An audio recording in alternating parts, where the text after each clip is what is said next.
question by one of our parents. They want to understand regarding whether stimming is a symptom of virtual autism. So I hope that you all are clear about the term virtual autism by now. We have done several videos regarding it. So when it comes to today's question of stimming as a symptom of virtual autism, my answer would be yes.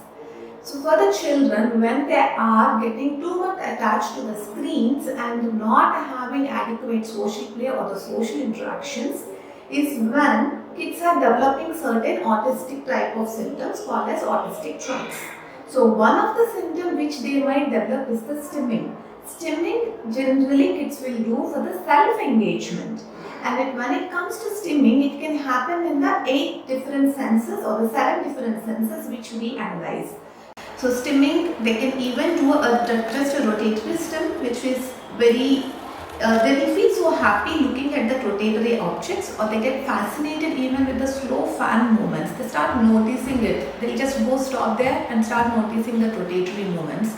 Or you might have come across a children who is so fascinated, even if they find a bangle, they try to rotate it so much.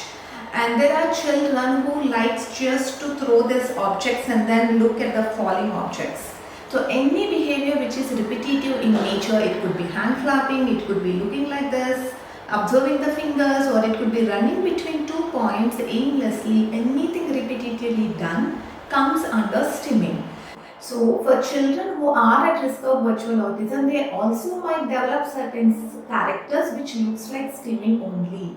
So in the initial days, the severity of stimming is what you have to note or get it evaluated. So for the virtual autism children, generally they might develop stimming, but it is in a milder level. But for the children who are moving much away from the normal development, in them the stimming could be of moderate or the severe level.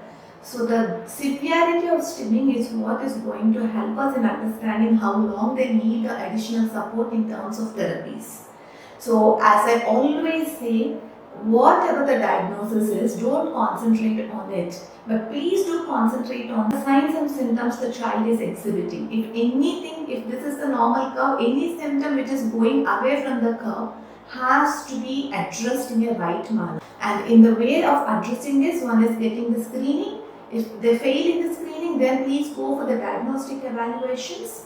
And whatever it is, it's not about the terminology, it's definitely about the signs and symptoms. Take the therapies which can cater these goals or these things, these deviant signs and symptoms, and try to put the child on the track as early as possible. So if the parental training is required, please do avail such services and then learn yourself first on how to engage the child. The more you engage the child, children will also stop self-engagement because they will be getting engaged with you. So when the self-engagement goes off, the stimming also will automatically go off. So you need to teach them a meaningful play rather than just a rudimentary self-engaged play. So if you have any further doubts on stimming, please do post us. And Dr. Keita is doing a lot of videos on how to control stimming from an ABA perspective. I hope you guys are watching it, and I hope that would be helpful to practice at home. Thank you.